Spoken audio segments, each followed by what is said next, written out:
Hi there mga kapatid, it's another day again and it's a new topic. Welcome to my channel. But before that, kung bago ka pa lang sa channel ko, please don't forget to subscribe and hit the notification bell para sa latest update and paki-like and share mo na rin. Yan, Brenda, nabanggit mo nga na yung mga pulis natin, wala na doon sa mga area na nakaka-eyesore. Sa tingin mo, nabawasan na ba yung pulis o mga ilan na lang ang naiwan dyan sa KOJC compound? Kung aking estimate, siguro nasa mga 2,000 partner chair. Kasi aside dito sa kasi di pa nag-reach lang up to 5,000 yung biglang nakakashock talaga yung number kasi nakikita namin sobrang dami talaga yung augmentation ng person nila. Tapos yung kasi meron pa rin naman na kaya masabi ko na nasa around 2,000 pa rin is that meron pa rin mga police personnel doon sa bandang hangar. Doon kung saan nandun yung mga sasakyan at saka kung saan meron din doon sa mga palibot ng Kingdom.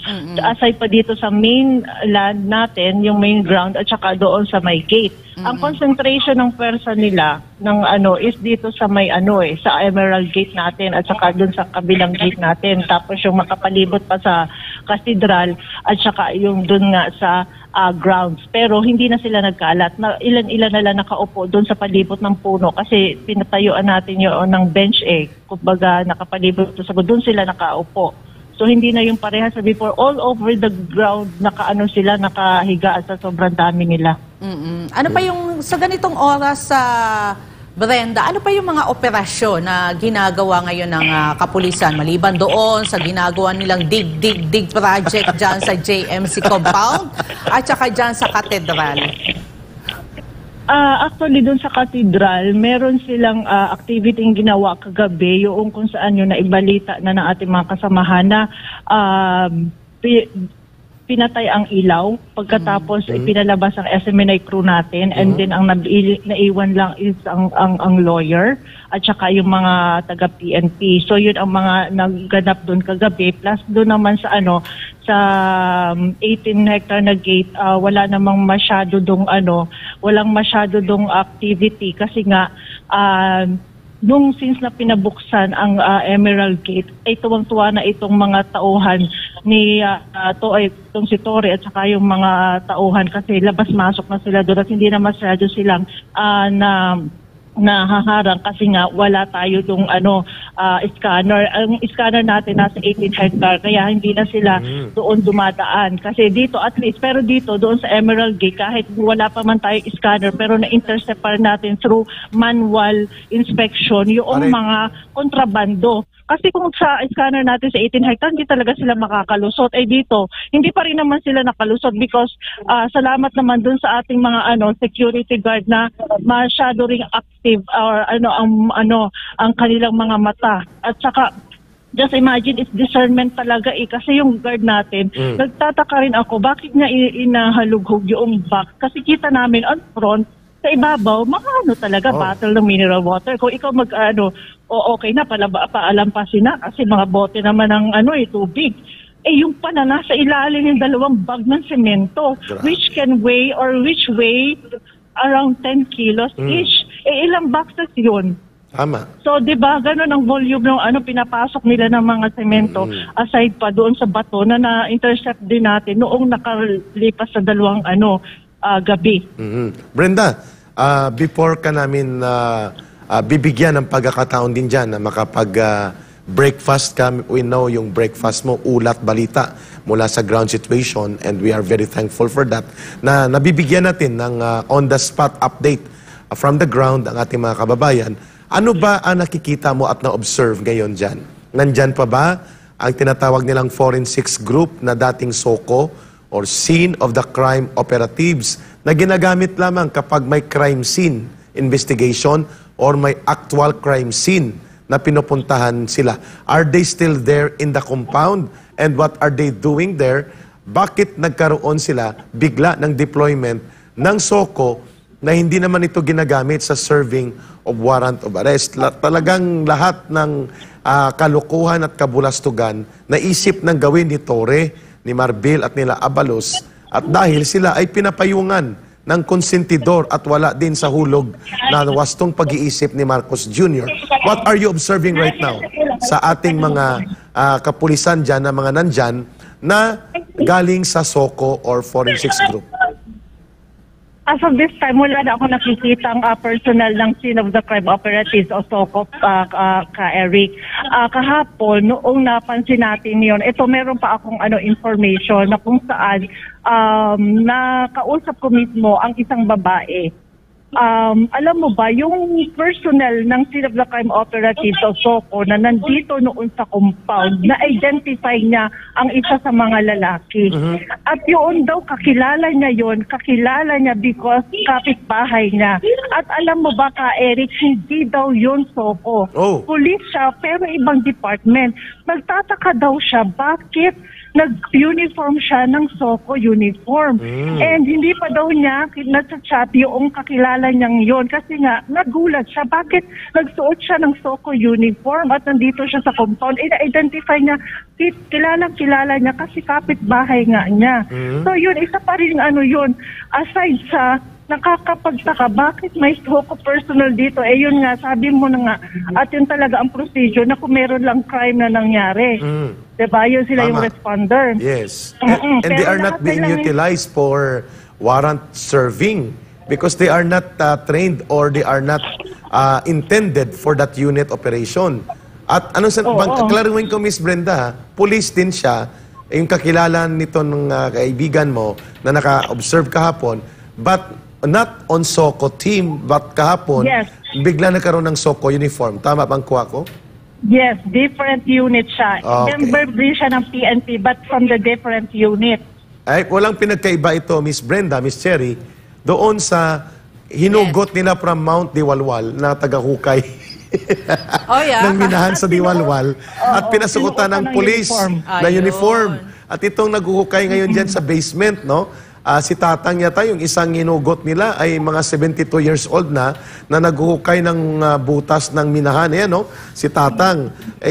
Kitang-kitang hindi pulis, pero pinasuotan ng mga pulis ng pulis. At kagaya din ang ginawa nila kay alias Jackson, na testigo ni Risa Ontiveros na nuknukan din ng sinungaling at bayaran, in-identify din ng mga workers at ng kanyang kapatid na hindi yun pulis, pero nakasuot ng uniforme ng pulis. Are these still happening? Yung illegal na pagpapasuot ng uniforme ng pulis sa mga nakakaduda na mga personahe, kagaya ng mga taga-Diwalwal na mga maghuhukay ng mina na ginawang pulis at ni alias Jackson na naging testigong bayaran ni Ontiveros ay naging pulis bigla na nagbablog pa sa loob ng compound. Can you still observe these illegal and criminal acts being conducted by police using police uniform to cover for questionable and dubious individuals? Kapartner Eric, no? Yung mga pumasok na pulis, hindi ko pa nakitang lumabas. Siguro hindi pa, yung pulis, no, na sinuotan ng uniform na yung mga taga-Diwalwal. Oo. So, we could say na nandun pa sila sa ilalim at hindi pa tapos ang pagmimina. O kasi wala pang maka-confirm, maka-verify na nag-out na yon, nakalabas na nila, na ipuslit na nila. Kahit tao, semento, bato, pinupuslit nila in and out of the compound. Kung transparent talaga sila na gaya ng sinasabi ng kanilang general, di sana lahat ipakita nila at i-present pa nila sa atin na legal at saka transparent sila. I-present nila yung identity ng mga pulis na kung totoong hindi pala sila minero. Pero as of this time, wala pa akong information and verification na naglabas na o nakalabas na ng premises ng KOJC ang mga Peking Police. Yan, Peking Police. At hindi ba naaresto ng ating mga kapatid na mga workers ng church itong bayaran na testigo na pinadala ni Ontiveros dyan? At mukhang lumalabas na itong si Jackson ay paikot-ikot dyan, naka-uniforme pa ng basic duty uniform, ang tawag dyan BDU ng police, pero sa mukha pa lang, talagang hindi mo na mapagkakatiwalaan. At itong binayaran din at ginamit na witness ni Ontiveros, hindi ba siya nahuli sa compound, Miss Brenda? Any update about Michael Jackson? Itong si alias Jackson, Eric, na document ang kanyang galaw dito sa loob. since nakasuot siya ng uniform, hindi siya ma-arrest because akala ng mga police din siya. Naka-back up din ang PNP kasi kinol namin ang attention ng PRO 11 spokesperson. Kasi every mga kasinungalingan nila, mga nangyayari dito na alam namin kasi nungalingan ng PNP, pinapasa namin to sa spokesperson ng PRO 11. Sabi, kine-question namin, ma'am, bakit meron itong kilala namin ito, si Edward Masayon, bakit nandito sa compound nakasuot ng uniform na ang kanyang nameplate ay Escrito? So yun. Ano sagot ni De La Rey, ang tagapagsinungaling ng PNP Region 11? Motherhood statement. So generic. Sasabihin niya ang lahat daw ng mga pinapapasok ng mga pulis ay meron daw nararapat ng mga uniform, gano'n. It's so very generic and motherhood statement na kung saan wala siyang specific. Kasi kung ako, halimbawa tayo, di ba, kung spokesperson tayo, I would present the identity. Ito po ay si Mr. Kuno, si Lieutenant, Patrolman, o kung sino ba. Ito yung identity nito, na belong siya sa itong police station ng Davao Oriental ba o Davao de Oro. Ito po siya, hindi po siya peking police, hindi po siya minero. Ganun lang kasimple, di ba? Oo, at Miss Brenda, ang balitang nakakalap natin, ang uniforme at mga patches na ginamit ng mga pulis sa peking pulis nila na si Jackson, ay pinagawa daw nila dyan sa may Agdao Market. At mukhang hindi nga magkasya kay Jackson kasi bundat na bundat ang kanyang itsura. At may nagsasabi din sa ating mga netizens na pwede pong arestuhin ito ng mamamayan sapagkat ito'y kriminal na akto. And sasagutin ito ni Torre immediately. O General Torre, paano may paliwanag? Itong sinuotan mo ng damit galing sa Agdao Market at hindi nyo naisukat ng maayos, alias Michael Jackson, witness ni Ontiveros na binayaran nila upang magsinungaling sa Senado kontra sa kay Pastor Kibuloy at sa Kingdom of Jesus Christ, and now ginawa mong pulis. Saan ka kumuha ng otoridad mo na mag-recruit ka ng pulis na ikaw lang at ang uniforme pinatahi nyo at pinagawa sa Agdao Market sa Davao? Another kaso yan, 'di ba, partner ka Eric and partner Cherry. Nasa batas na yung proper, yung legal na pagsuot ng mga uniform at sino ang authorized lang na na magsuot ng uniform. Aside niyan, pwede silang kasuhan. Pero ang masaklap nito, yung mismong dapat na mga opisyal na siyang nagpapatupad ng batas, nag-i-implement ng kung anong nakasaad ng batas, kung sino at hindi dapat na magsuot, ay sila pa yun ang lumalabag at sila mismo ang nagpapasuot sa mga hindi naman totoong pulis pero pinapagamit nila ang police uniform. So binabalahura nila ang dignidad at saka integridad ng uniform ng Philippine National Police. Sila na rin ang sumisira ng kanilang imahe. Yeah. They are self-destruction ang ginagawa nila. Yes, sa ginagawa nilang pagpapasuot ng mga uniform sa peking mga pulis. Ma'am Brenda, at ipapasa kita kay Ms. Sherry sa final interaction sapagkat makakapanayam natin ang iba pang mga resource persons din natin at napakaganda ng ulat balita sa umagang ito galing dyan sa On the Spot Ground Situation Update. Yes, Brenda, maraming salamat sa iyong pag-update at bukas uli, magkarinigan ulit tayo dyan bukas. Samantala, mga kapartner, makakasama naman natin ngayong umaga si Master Judea at si Paulo Calzo na nasa US ngayon, habang si Master Judea ay magbibigay din ng update tungkol nga rin sa nangyayari pa rin ngayon dyan sa KOJC compound. Magandang umaga sa inyong dalawa. Si Ka Eric po, kasama natin. Good morning, Master Judea. May the force be with you and the people. And also kay Brother Paulo. Ayun. Alright, so magandang umaga po sa inyong mga partners, Ka Eric, and of course, partner Cherry, and kay Sir Paulo, magandang umaga po sa inyo. At of course, sa lahat ng mga manonood natin at taga-subaybay sa Pilipinas at magpasa iba't ibang panig ng mundo, magandang umaga po sa inyong lahat. Ayun. Thank you, Master Judea and Miss Sherry. Pabatiin din natin ang naging kapartner ko sa paglalakbay sa katotohanan upang dalhin ang pananagutan ng Marcos Jr. government sa kanyang pag-aabuso ng malawakan sa karapatang pantao at international humanitarian law sa United Nations. Walang iba kundi ang SMNI International Correspondent na si Brother Paulo. Brother Paulo? Paulo, Good morning sa inyong lahat dyan. Coming from Houston, Texas. oh, Magandang gabi. Gabi na dito. It's 6:45 p.m. Ngunit kami ay nalulungkot at the same time nasisayahan din dahil makakapagbigay din kami ng kung anong mga kaganapan dito sa US. Okay. Master Judea, unahin muna namin, Master. With your indulgence, si Brother Paulo, ang ating SMNI International Representative sa Amerika sa kanyang mga update. Brother Paulo, malinaw po ang malawakan, sistematiko na mga paglabag sa fundamental na karapatan pangtao ng ating mga kababayan na mga kasapi ng Kingdom of Jesus Christ, mga Pilipino din po sila at mamamayan na bagamat ano paman ang kanilang religious affiliation. Illegal na pagkubkob at pangaagaw at pagwasak sa properties sa Davao Cathedral Compound at sa eskwelahan si Mary College. Brother Paulo, ano po ang inyong nakikita dito na gusto nyong i-reaction ng mga Filipino communities dyan sa Amerika at sa nakakapanayam po ninyo at ganon din po sa iba pang mga kapatiran sa Kingdom of Jesus Christ na nakikita po sa buong mundo ang ganitong walang humpay na paggamit ng state terrorism ni Marcos Jr. at ng kanyang Philippine National Police laban sa civilian at mamamayang Pilipino, karamihan, mga church workers, kabataan at kababaihan dyan sa Davao Cathedral Compound. Go ahead, Brother Paulo, for your message. Yes, kagaya ng dahil sa SMNI, tayo dito sa international at dahil din sa social media, no, the power of social media, katulad ng mga vloggers, katulad nila Master Judea, ay updated ang mga Pilipino dito and nakikita nila real time what is happening at the KOJC compound at sa sitwasyon natin doon dyan sa Pilipinas.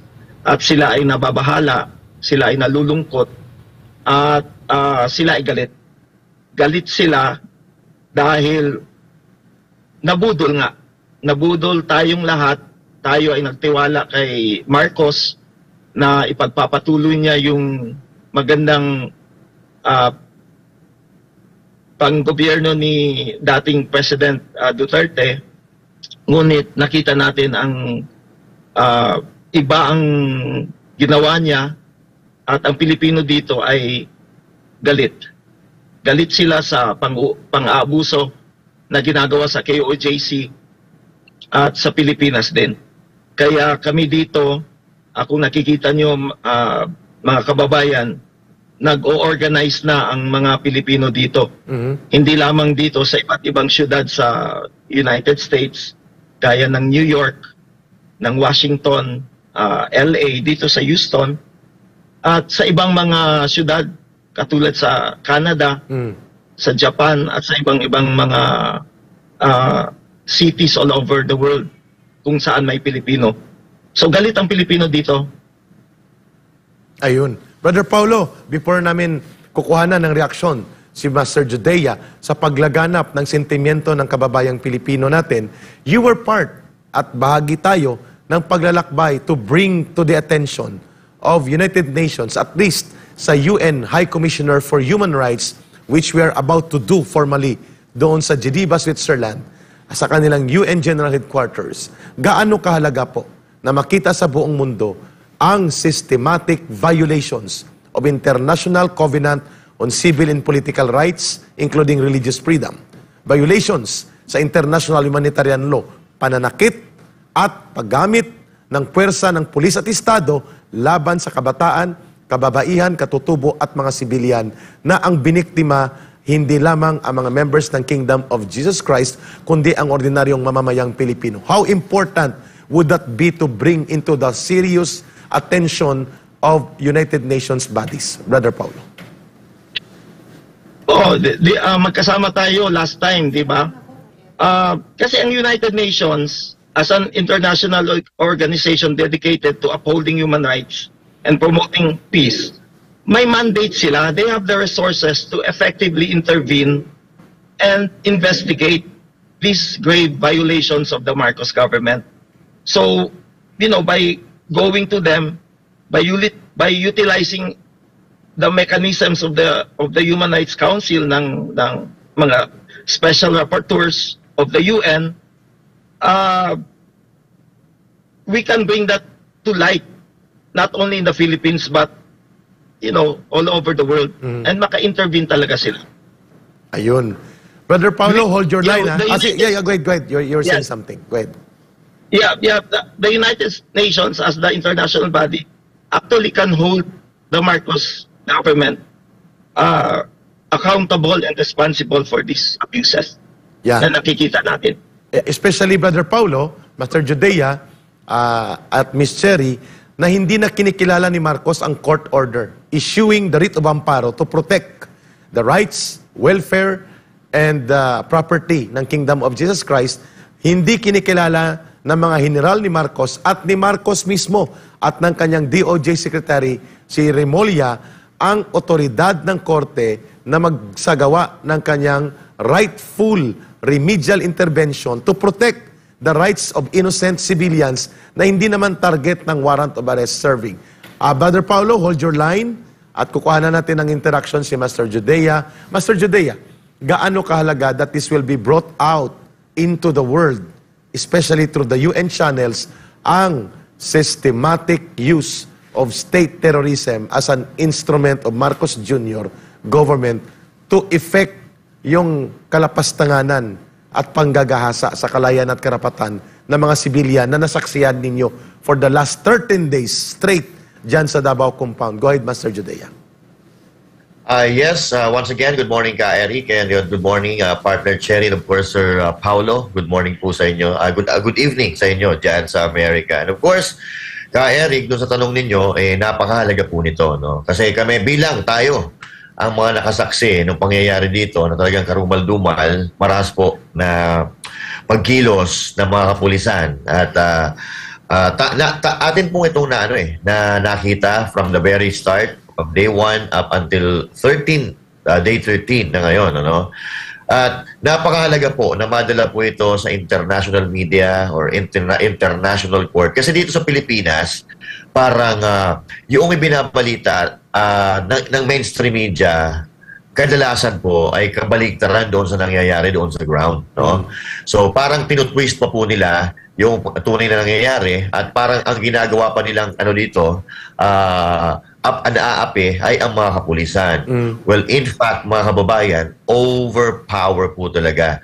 Dahil napakarami po, more than 5,000 if we're not mistaken, yun po ang bilang ng mga kapulisan na i-deploy dito galing sa iba't ibang parte ng Pilipinas mula Luzon, Visayas at sa Mindanao.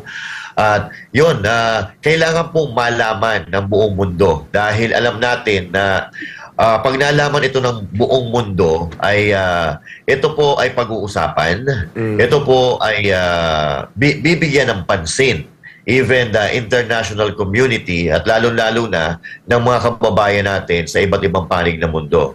Dahil sa tingin ko sa panahon ni Bongbong Marcos Jr. or sa administrasyon ni Bongbong Marcos Jr. ay talagang sinasala po nila or pinipili lang po nila ang gusto nilang ipalabas sa mainstream media. At nagpapasalamat nga tayo dahil merong SMNI na kahit pilit na pinapabagsak ay patuloy na bumabangon at paulit-ulit na nagkukwento at ibinubunyag ang tunay na nangyayari sa ating lipunan na hindi nakagandahan compare noong mga nakaraang taon. Dahil ngayon, malinaw na malinaw sa ating nakikita, lalo-lalo na dito sa KOJC, na ang batas ngayon ay pinapatakbo ng mga bangag at wala ng pakundangan at walang pakialam kung sino ang kanilang masaktan, kung sino ang kanilang masagasaan. Basta magawa lamang nila ang kanilang gustong gawin at kanilang hinahangad kahit ito pa ay magdulot ng karahasan, sakitan at pagkawala ng hindi pagsunod sa batas ng Pilipinas. Back to you, mga partner. Ayun, magandang punto. Brother Paulo, ang binanggit, Miss Cherry, ni Master Judea, the international community must be informed. The international media must not rely on corporate media na kontrolado ng grupo ni Marcos at ng kanyang pinsan na si Romualdez at ng asawa niya. Because everything about their atrocities and kung si Attorney Panilo pa, monstrosity of human rights violations na ginagawa sa Kingdom of Jesus Christ sa Davao City ay pinagtatakpan at tinitwist. Ipapasa kita, Brother Paulo, Master Judea, kay Miss Cherry dito sa mahalagang talakayan kung bakit kailangang isang bulat sa buong daigdig.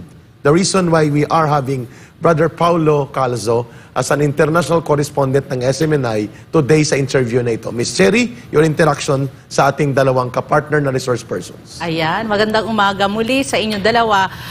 Si Master Judea, yung napapalapit na natin, bukas na yung schedule ng ating yung ocular inspection ng ating Senado at saka yung ating isasagawang public hearing. Ano yung ina-expect po nating mangyayari bukas? And Master Judea, before you answer, please, Miss Cherry, same question. Hingan din natin ng expectation.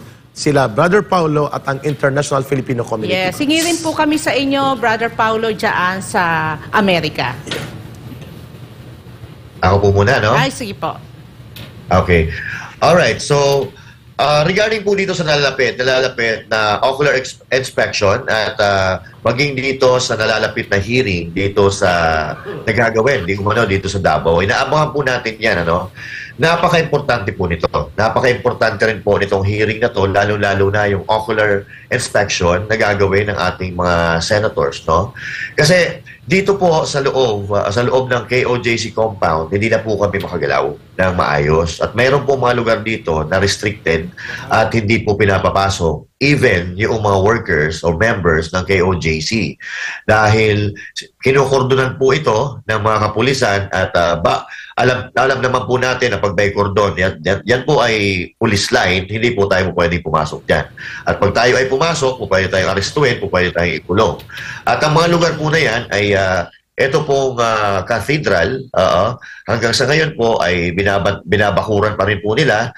At ang pinaka-nakakapagtaka po dito na kung bakit hindi tayo pinapapasok ay yung pong basement ng JFC, no?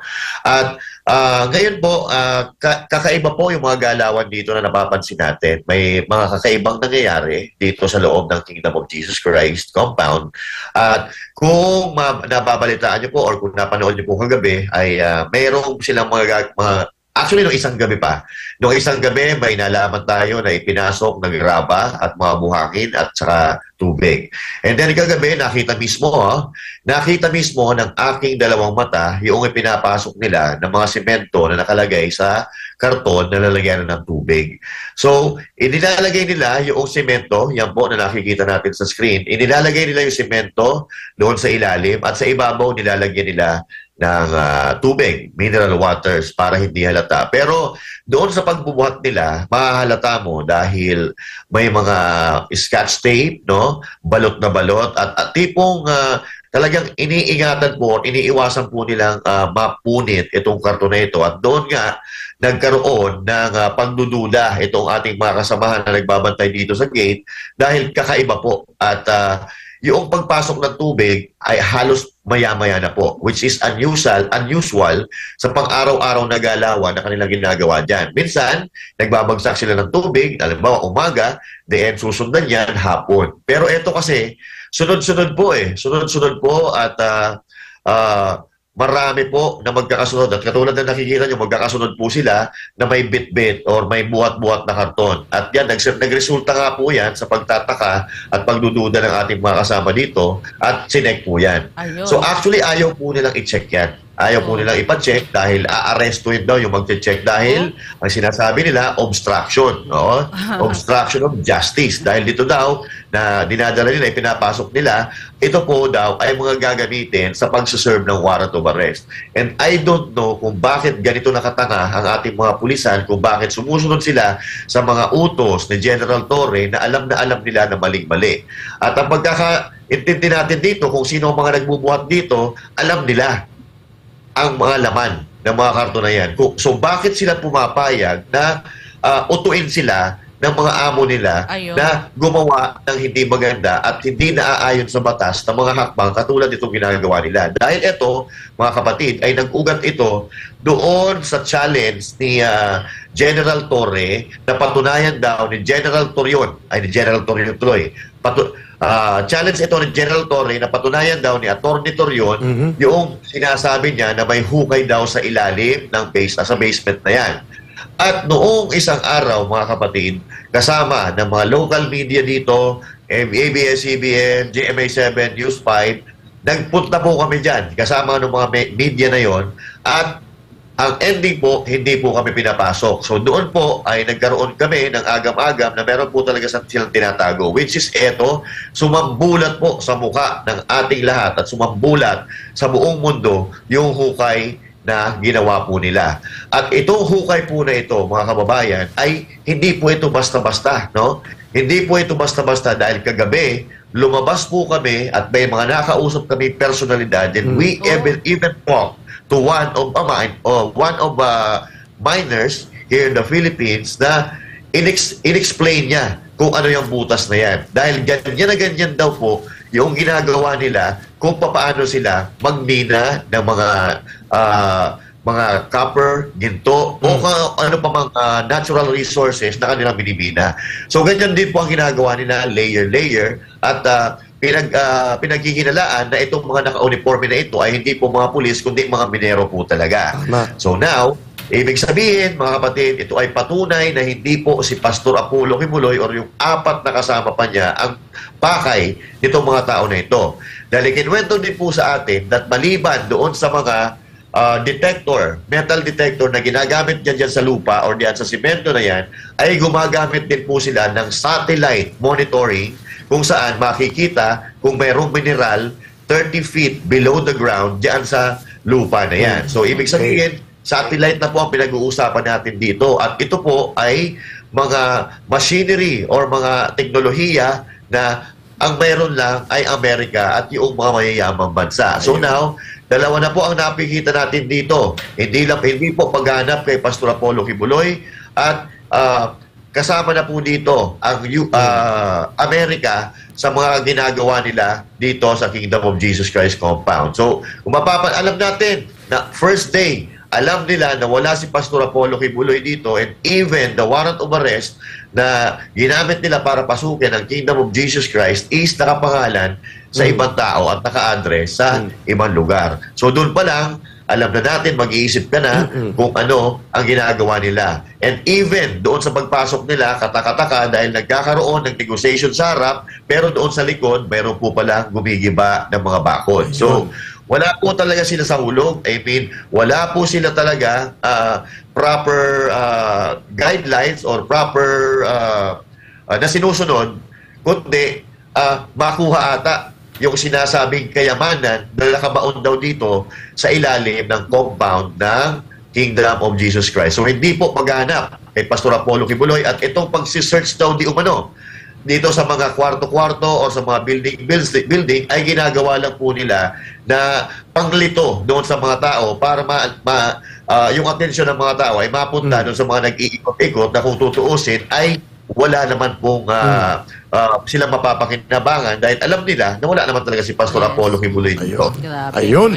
Master Judea, punta muna tayo kay Brother Paulo. Partner Paulo, alam natin na itong ating mga kababayan dyan sa Amerika ay napaka-aktibong sumusubaybay, updated sila sa mga nangyayari dito sa KOJC compound. Ano yung inaasahan ng ating mga kababayan sa mangyayaring public hearing at ocular inspection? Sis, alam naman ng ating mga kababayan dyan sa Amerika na punong punong-puno ng kasinungalingan itong pinagsasabi ng kasalukuyang administrasyon mula sa kaitaasan hanggang kay Torre. Yes, dito sa amin, sinusubaybayan talaga namin ang what is happening there. At we are hoping, expecting na may intervention talaga ang gobyerno sa pamamagitan ng Senate, no? That has been the question na tinatanong dito. Bakit the absence of the intervention of the other parts of the government, katulad ng Senate, katulad ng judicial. So sana maganda ang magiging resulta nito. Sana mapipigilan ang ginagawa ng kapulisan dyan sa KOJC. Alam mo naman, Sister Cherry, since classmate tayo sa Bible School. Mag-classmate kayo, ha? Almost 30 years ago.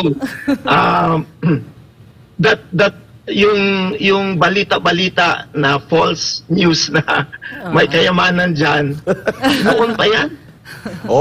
Linusog na nga kami dyan ng mga militar dyan noon. Pati kami. Wala talaga naniwala din kami niyan noon. Kasagot pala si Ka Eric noon. Naniwala kami noon. Ayan, nabisto na. Okay. kasi si Pastor kasi laging binabanggit na kami mga gold, mga sons and daughters, mga ginto.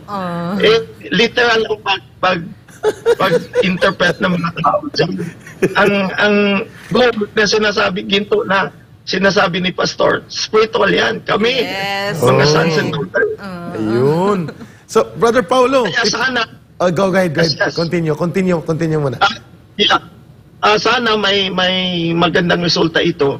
Yung going back to our petition to the United Nations. Go. Ang United Nations, kikilos lamang yan kung nakita nila that everything is exhausted. All means are exhausted. Na wala na talaga tayong magawa. Saka i-intervene ang United Nations. That is a good point, Brother Paulo. Yes. Katulad ng ginawa nila sa binaliwala nila yung court order. That's a point. Yes. That the rule of law is not being followed anymore. Yes. So, kung babastusin pa nila ang Senado, hindi nila susundin, that's another point. Yeah. So, magiging mas malakas ang kaso natin dito sa international. Yeah, that's clear. At Brother Paulo, no, ang malubha kasi dito, Master Judea, Miss Cherry, mga kababayan, ginamit yung court procedure. Nilabag ito, yung serving of warrant, para mang-agaw ng property. Yes. Na pagmamay-ari ng simbahan. Yes. Not even pagmamay-ari ng subject of the warrant. The subject of the warrant is Pastor Kibuloy at ang 4 pang mga kasama. But not any one of them owns the property. Yes. So you cannot take over the property. Yes, correct. Kasi wala sa pangalan nila yon. Pangalawa, even ang AMLAC at ang korte sa Court of Appeals, illegal din na pinaghahabol ang mga properties and assets and accounts na hindi rin naman nakapangalan kay Pastor Kibuloy. Yes. Which are separate entities. So hindi lamang property, kundi pati resources na ng independent church ang nagaganap ngayon. Sa punto ni Master Judea, Brother Paulo, Miss Cherry, na ang interest nila ay mukhang hindi lang si Pastor, kundi i-take over na ang property illegally without going through the process of the court and the protection of the law provided under the Constitution. No person shall be deprived of life, liberty, and property without due process of law. Tama. Is Kingdom of Jesus Christ an entity? Yes, ang tawag dyan, juridical entity. Mayroon din tinatawag na natural person. Si Pastor, natural person. Yes po. Ang KOJC as a church is a juridical entity. Therefore, covered siya ng no person shall be deprived of life, liberty, and property without due process of law. That is constitutional. Brother Paulo, wala nang konstitusyon na sinusunod si Marcos, Master Judea, Miss Cherry. Yes. Ang korte iniinsulto at inaapakan. Tama. Ang kanyang mga general sobra pa above the law, and they are acting as lawless elements using the powers of the government. Brother Paulo, Master Judea, common question sa inyong dalawa. Ano ang pwede pang gawin ng mga Filipino groups abroad na nakikinig at nag-observe ngayon, and how can you help there, Master Judea, sa inyong social media platform, and Brother Paulo, sa iyong international correspondent work sa SMNI, na maipakita ito sa malalaking network sa abroad na hindi nakatali dito sa nakabusal na bibig at mata ng mga media sa Pilipinas. How can the Filipino community support on that aspect, including ang inyong mga platform kung saan kayo aktibo? SMNI International Network, correspondent, and Master Judea, social media platform media practitioner. Yes. Ikaw muna, Master Judea, and then si Brother Paulo. Thank you, Kay Eric. So, well, nagpapasalamat din po tayo at nagkaroon po tayo ng platform na ganito. At maraming salamat doon sa mga sumusuporta sa atin. Malaking tulong po ito, no? Malaking tulong po ito sa pagpapalaganap ng information sa ating mga kababayan abroad. Hindi na abroad, pati dito sa Pilipinas. At mas makakaganda po ito, no? Kung bawat isa sa mga Pilipino, lalo na yung mga nasa ibang bansa, no? Kahit gumawa na po kayo ng mga sarili nyong account, Facebook pages, kung talagang gusto nyo pong mabago ang kalakaran dito sa Pilipinas, kung gusto nyo umunlad ng Pilipinas, magtulong-tulong po tayo. Magtulong-tulong po tayo na palaganapin ang tunay na estado ng Pilipinas para malaman ng buong mundo na may hindi magandang nangyayari dito. Katulad po ngayon, no? Bara-bara na po ang ginagawa nila. Wala na po silang iniisip na batas. Kaya nga ito napakaganda ng pagpasok ng Senado dito sa eksena para kahit papaano ay malaman ng taong bayan kung may mali ba dito sa ginagawa or kung tama ba ang ginagawa nila para sila mismo na mga nasa gobyerno or bahagi ng gobyerno makapagpaliwanag. Dahil aminin ba natin sa hindi, sa mga puntong ito, mayroon pa rin tayong mga kababayan na nabubulagan, okay? Mga blinded dahil sa pinapalabas ng mainstream media. At yung iba dyan, hindi naman mahilig sa mga gadgets, hindi mahilig sa cellphone. So, nagtsatsaga pa rin sila sa mga traditional sa television at sa radyo. So, yung mga yon hindi po sila informed sa tunay na nangyayari. So, now, ang gawin po natin, even siguro, no, yung mga local media, yung mga international community, gawa po kayo ng mga Facebook pages, YouTube account, and ibinibigay po namin, kaming Banateros, on behalf of Banateros, ipinibigay po namin ang video namin, kunin ninyo, i-cut ninyo, i-upload ninyo sa mga channels or pages ninyo, wala pong problema, hindi po kami magka-copyright. Dahil kami po Banateros, hindi lang po, trabaho ang tingin namin dito sa pagiging vlogger, kundi yung puso na pakapagbigay ng tunay na totoong katotohanan at tunay na nangyayari sa ating lipunan. At kung mapapansin nyo po, tayo po ay hindi lamang nagsasalita dahil gusto natin magsalita, kundi pumupuna tayo doon sa mga bagay na napapansin natin na hindi na tama. Pagka hindi tama ang nangyayari, kailangan natin pigilan dahil hindi lang po sila ang maapektuhan, hindi lang yung bayan natin, kundi ang sambayan ng Pilipinas, pati na rin yung mga kababayan natin nasa abroad dahil pag-uwi nila, wala naman silang ibang uuwian, kundi ang Pilipinas. Kaya napaka-importante ang pagkakaisa. Ano po natin, hindi po yung katulad ng unity na sinasabi nila. Isa puso natin ang pagkakaisa, labanan natin ang fake news. Ito po ang tunay na paglaban sa fake news. Hindi yung katulad na sinasabi nila na sisipain or lalabanan nila ang fake news, pero sila mismo ang nagpapakalat ng fake news. So, at meron po tayong internet, meron tayong Google, meron po tayong mga platform na po pwede natin i-double check or i-fact check yung mga information na nakikita natin. Nasa modernong panahon na po tayo, no? So, kung tayo ay gagawa ng konting effort, malalaman natin kung itong nangyayari, narinig natin ay tama or mali. So yun lang po, kailangan buksan natin ang isipan ng ating mga kababayan para matuto sila mag-research at hindi lang basta-basta maniniwala sa kung ano ang naririnig nila. Ayun. Dahil kaming Banateros, hindi namin, no? Hindi namin sinasabi na maniwala kayo sa sinasabi namin, kundi i-double check ninyo kung tama ba, dahil kami ay mga tao lamang, hindi kami perpekto. Pero bago namin ibuga ang mga bagay-bagay o salita na binibitawan namin, pinag-aaralan po namin yan. Kung may makakalusot man, may konti, pero as much as possible, ang bibitawan namin dito ay pakikinabangan ng sambayan ng Pilipino, sa Pilipinas at maging sa iba't ibang panig ng mundo. Ayun, napakaganda ng rejoinder points na ibinigay Miss Cherry ni Master Judea. Pakinggan natin si Brother Paulo. How can the Filipino communities in abroad, particularly sa Estados Unidos, makapagbigay po ng malinaw na paninindigan at solidarity of position para po ma-call out ang systematic and deliberate abuses of the Marcos government, similar already to authoritarianism and tyrannical rule na wala nang kinikilalang batas at ginagawa niyang lawless ang gobyerno na ito, at least in the aspect of information support campaign. Brother Paulo. Yes, I totally agree with Master Judea, no?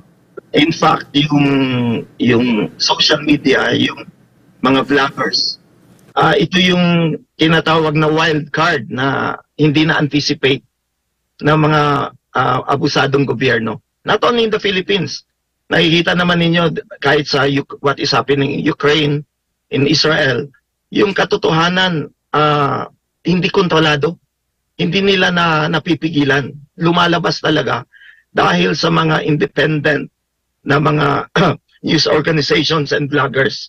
So kami dito sa US, sa international scene, hindi pa masyado nalalaman ng buong mundo what is happening in the Philippines. So malaki pa ang trabaho natin.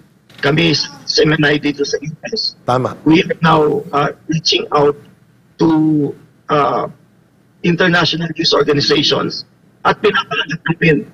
We are sending them articles, letters, videos of what is happening there in Davao and in general in the Philippines, so that we can have yung tinatawag na there is already yung anong tawag diyan, yung they are aware na ang buong sanlibutan what is happening in the Philippines. So malaki pa ang trabaho natin, especially sa nagpapasalamat sa katulad ninyo Master Judea, mga vloggers who are tirelessly working to inform everybody what is the truth. No, may kasabihan nga, the one who controls the information controls the narrative. So nananalo tayo, we are winning. The mood, the opinions of the Filipinos here are changing. Noon, hindi sila masyadong nakikialam. Ngayon, kung makikita mo kahit sa comments, kahit sa pages namin dito sa International SMNI, ang comments, nakikialam na sila, nababahala na sila. So we are winning in terms of the international in the campaign, information campaign. So maganda. It's good what is happening now. And ang gagawin lang natin na mas lalo tayong maging masigasi, mas lalo nating taigtingin ang kampanya in the side of information. Ayun, malinaw.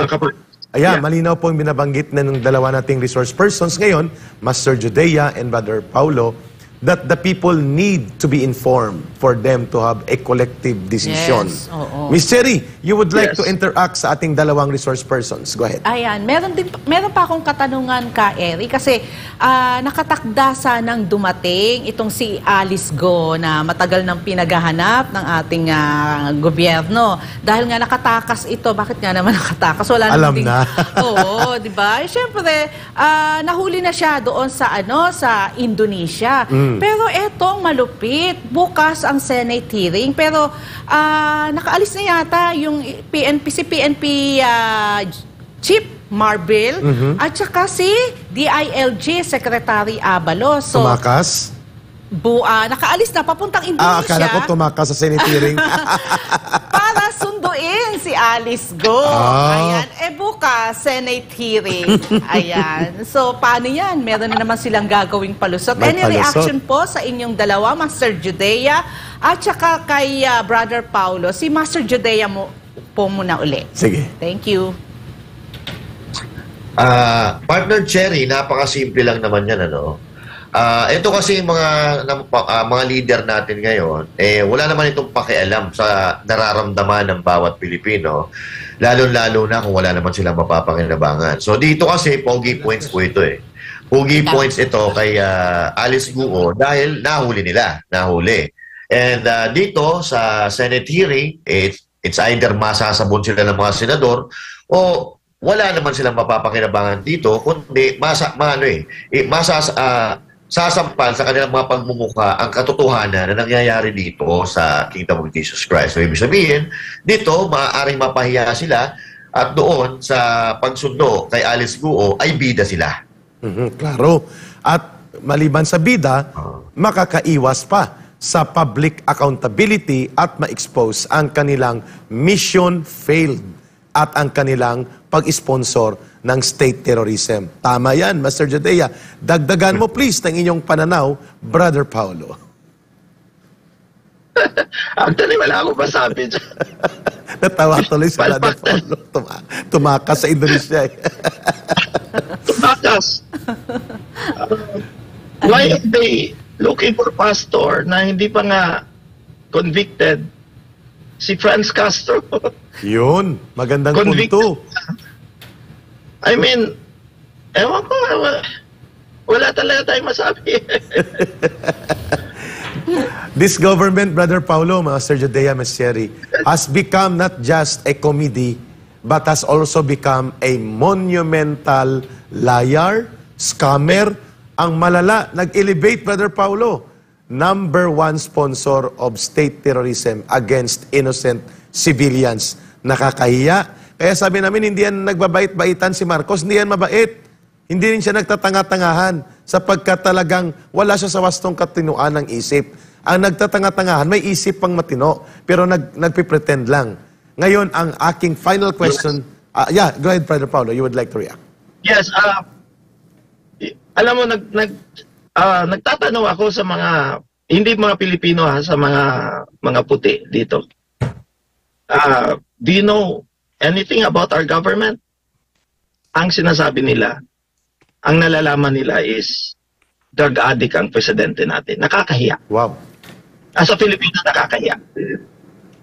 Everybody knows.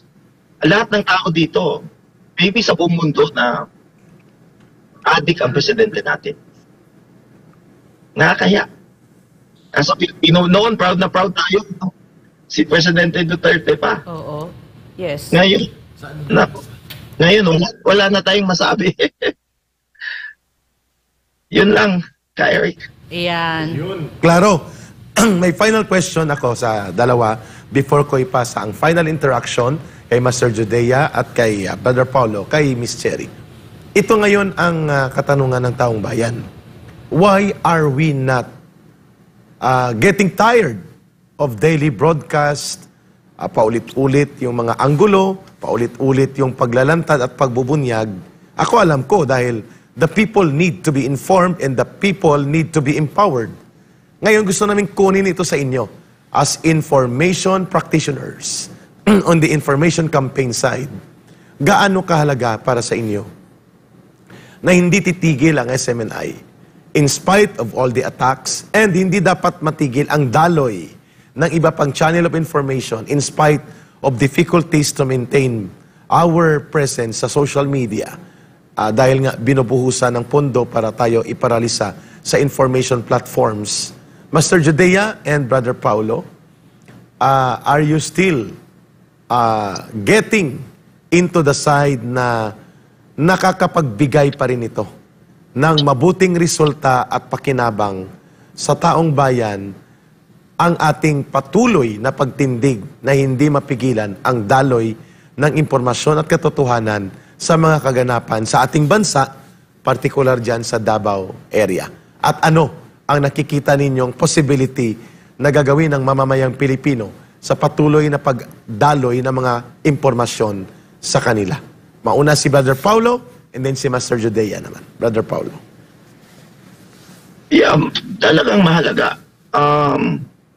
Alam mo, kung hayaan natin, kung hihinto tayo or maglalaylo tayo sa pagbibigay ng impormasyon about sa katotohanan, yung mga lies, yung mga lies and deceit na ginagawa ng gobyerno ay nagiging acceptable na. So, if we stop, it's like ina-accept na ng buong sanlibutan ng lahat ng tao ang kasinungalingan nila. Hindi pwede yan. So maganda ang ginagawa natin, patuloy natin ang ginagawa natin to inform day in and day out. Paggising nila sa umaga, nandyan kayo. Pag tulog nila sa gabi, nandyan pa din tayo. Malaking epekto yan. An informed people is a powerful people. Hindi sila madaling malinlang. They can make decisions based on the information that we are providing. Tingnan mo ang ginagawa ng mainstream media. Tahimik sila. Hindi lang sila tahimik. Tinitwist pa nila ang katotohanan. So, dapat mas lalo tayong magiging we have to be more, we have to do more upang labanan itong ginagawa ng mainstream media. Which nakikita natin, sa amin dito sa international, yung opinion ng mga kababayan natin na Pilipino ay napupukaw na. They now know what is happening, which is good. Ayun. Yeah, back to you. Yeah, thank you, Brother Paulo and Master Judea.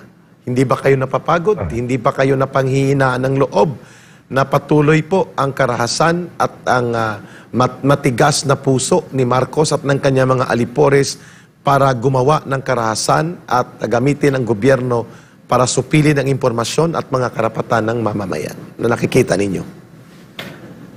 Ka-Eric, Ka-Cherry, and Sir Paulo, yung salitang pagod, natural na po yun eh. Natural na po yun sa katawang lupa natin. At pag napagod ka, o pwede ka namang magpahinga, huwag kang susuko. Diba?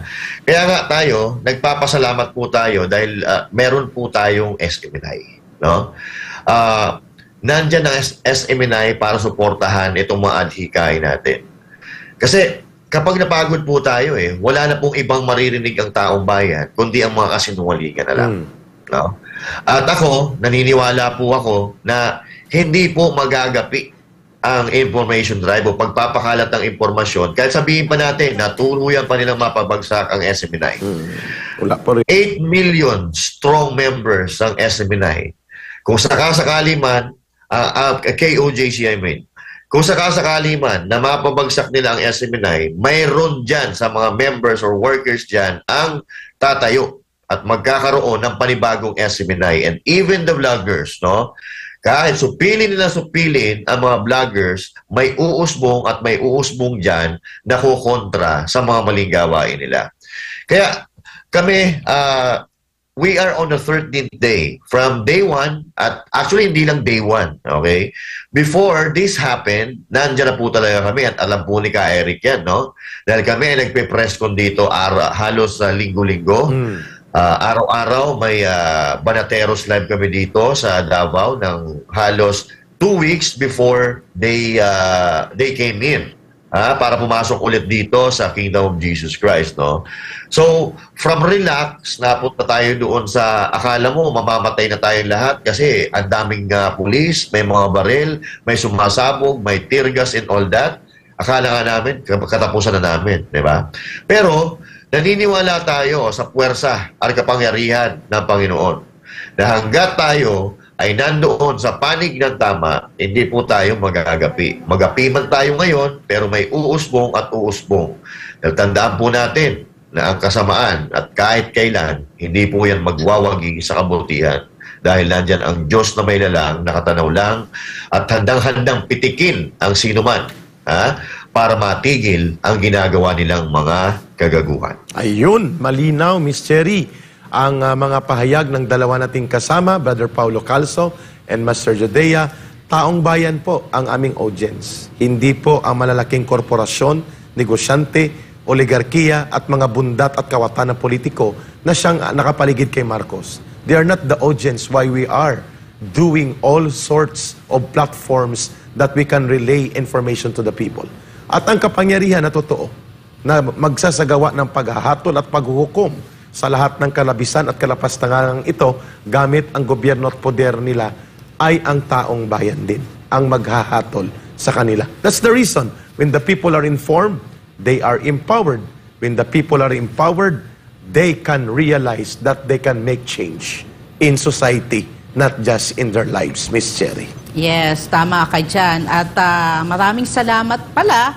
At kahit busy tong si Brother Paulo, Oo. nagdadrive pa yan sa Tumigil. Amerika. Tumigil ba? At para lang talagang makapagbigay ng impormasyon dito sa ating mga At kababayan. pareho kami, husky voice, no? Idol namin ni Barry Paulo, Master Judea, si Rod Stewart. Ayan. Hingi naman tayo ng Lagi tayong paos ka, Eric, no? Di baling paos, wag lang pipi, bingi at bulag sa nagaganap Yun. na kalapastanganan Eh, at terorismo ng Estado laban sa sambayan ng Pilipino. We will stand our ground kahit paos kami. Ayan. Correct. Brother Paulo, hingi naman kami ng parting message para sa ating mga kababayan dito, lalo na sa Pilipinas. Yes, para Brother updated Paulo. tayo dyan sa Amerika. Yes, sa mga kababayan ko dyan sa Pilipinas, sa mga kasamahan ko, kapatid ko sa KOJC, sa Kingdom, alam mo, lungkot na lungkot talaga kami na nakikita namin ang ginagawa sa compound natin, sa mga kapatid, sa mga nasugatan, namatay, sa pang-aabuso na ginagawa ng kapulisan laban sa atin. Kami ay lungkot na lungkot talaga dito. Kung pwede lang, kung kalooban lang ng Ama, umuwi kami lahat dyan at makisama sa inyo. Ngunit ang gawain dito sa international, ang laban, dalhin natin sa international upang ipamulat, ipakita sa buong sanlibutan the abuses and the how bad the government of Marcos is. So, ang dalangin namin ay nasa Pilipinas. We always pray for the Philippines, for the kingdom, sa lahat ng mga kasamahan ko, mga full-time miracle workers dyan. As a minister here, lahat ng mga members, mga Kingdom Miracle members, nananalangin kami sa inyo dyan sa Pilipinas. And tuloy lang ang laban. No matter what, victory is ours, mga kapatid. Ayun. Maraming salamat, Brother Paulo, for keeping the faith and for continuing to love our country and our people in spite of miles away distance mula sa ating bansang pinakamamahal. Mag-ingat ka at magpalaganap sa ating mga kababayan, hindi lamang ng mabuting balita mula sa kapangyarihan ng Ama, kung si Pastor pa, wherever you are planted, you bloom, you nurture, and you grow. And alam namin yan ang ginagawa niyo dyan, Yes. Brother Paulo. Mag-ingat ka. All the best, brother, and God bless you. So that's the end. Thank you for watching. Please don't forget to subscribe, News ko po RD. Please like and share, and don't forget to hit the notification bell. Thank you.